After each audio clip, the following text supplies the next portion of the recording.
n'oublions pas que les jeunes générations n'ont pas connu les guerres, la guerre de libération dans le vocabulaire israélien, la Nakba dans le vocabulaire palestinien de 48, n'ont pas connu la guerre de 56, n'ont pas connu la guerre de 67 dans le vocabulaire arabe, la guerre des 6 jours dans le vocabulaire israélien, n'ont pas connu la guerre de Kippour dans le vocabulaire israélien, et ensuite la guerre d'octobre dans le vocabulaire arabe.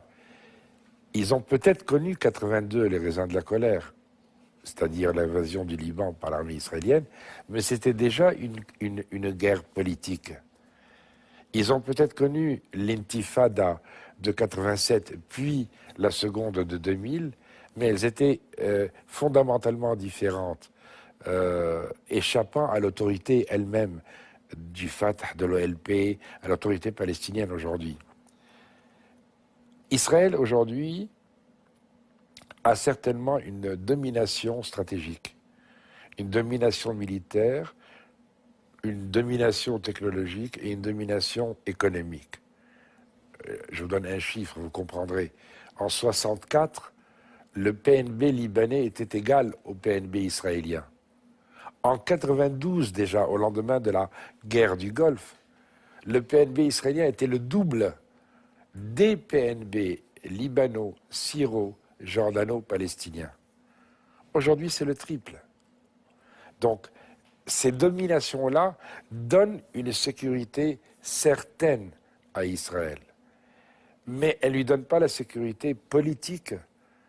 Aujourd'hui, il y a un problème qui se pose pour les Israéliens. Ce sont des petits partis de 3, 4, 6 députés au maximum qui font la loi dans ce pays.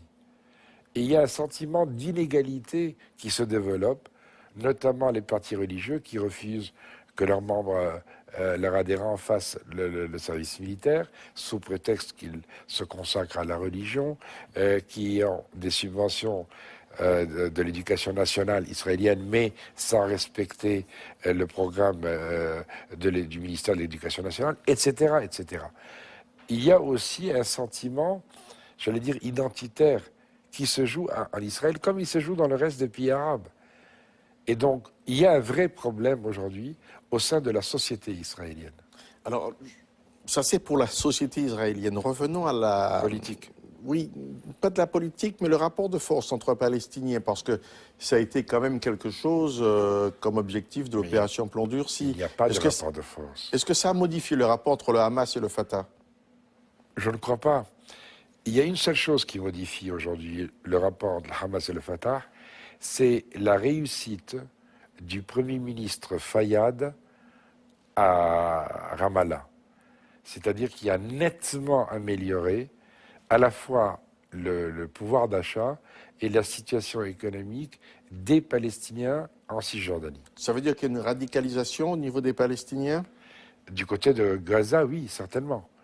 Aujourd'hui, les dirigeants de Gaza, c'est-à-dire le Hamas, se trouvent marginalisés par l'autorité palestinienne, plus représentés par le Premier ministre que par leur président, Aboul Abbas. Alors, ce que vous me dites est désespérant, ça veut dire qu'il n'y a aucun espoir de paix. Ça veut dire que personne ne se parle? Pas sûr.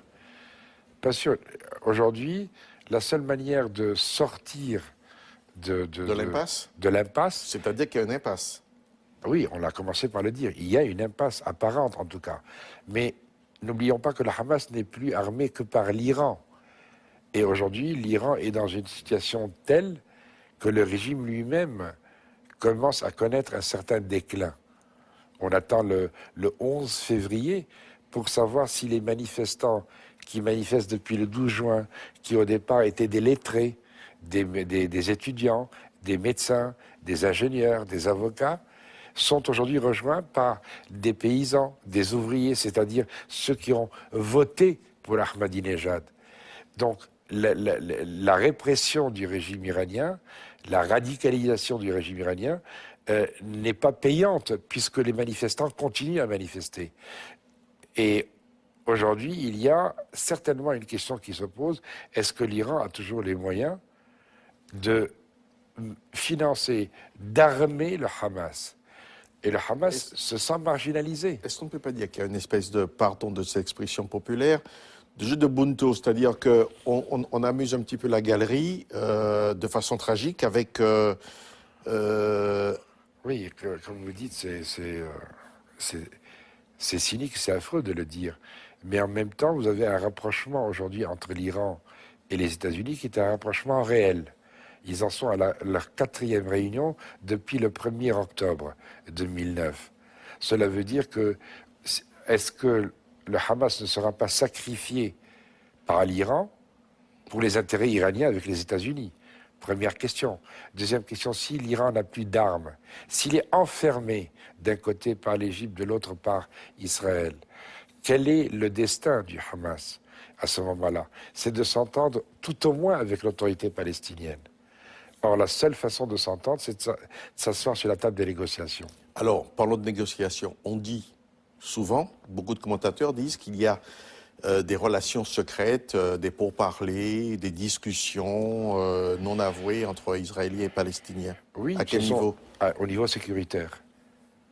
Essentiellement des négociations au niveau sécuritaire, c'est-à-dire pour éviter le pire, pour éviter l'explosion, pour essayer de gérer l'insécurité politique. Que fait Obama dans cette affaire? Alors, juste avant, si vous permettez, vous avez aujourd'hui 5 dossiers entre Israéliens et Palestiniens. Vous avez l'État palestinien. Combien de surface? On s'est entendu de 92 à 98% de la Cisjordanie. Deuxièmement, la nature de cet État. Est-ce que c'est un État qui pourra frapper monnaie, qui pourra avoir les pouvoirs régaliens de l'État, émettre des passeports, etc., avoir une police, une armée, etc. Là aussi, il y a une entente étalée sur le temps. Troisièmement, il y a les colonies. Alors là aussi, arrêtons l'hypocrisie. Il y a aujourd'hui 80% des colons qui se trouvent dans 20% des colonies. Autrement dit, si vous démantelez 20% des colonies, vous démantelez déjà 80% des colons. Autre dossier? Quatrième dossier, bien entendu, c'est Jérusalem. Et là aussi, il y a une entente sur l'administration de 2 quartiers de la vieille ville, c'est-à-dire le catholique et le musulman, et le quartier juif et le quartier arménien, serait bien entendu géré par les Israéliens et les autres par les Palestiniens. Donc là aussi, il y a une entente. Il ne reste plus qu'un point à régler. Le 5e dossier, celui des réfugiés. Or, on demande aux Palestiniens de se défausser de la dernière carte qu'ils ont, c'est de reconnaître que le retour des réfugiés de 48 ne pourra pas se faire, puisque ce sont des réfugiés de Galilée, donc du nord d'Israël. Ce n'est pas possible.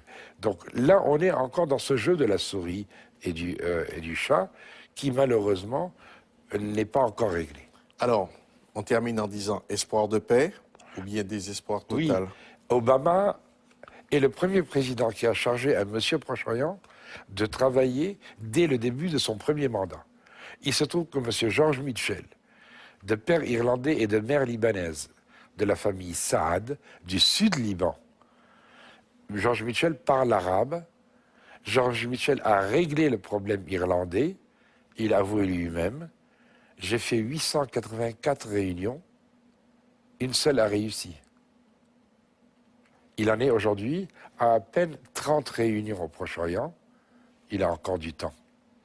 Le temps, la relation au temps n'est pas la même. Ah, pas du tout. Nous ne sommes pas en Occident. Nous ne sommes pas dans une capitale occidentale où il n'y a que 24 heures. Le mot même éternité n'a pas le même sens en Occident comme... Bien entendu, le pharaon qui partait vers l'au-delà partait vers l'éternité. Donc, ça n'a pas du tout le même sens. J'allais dire merci Antoine Sfer pour ce moment d'éternité qu'on a passé ensemble.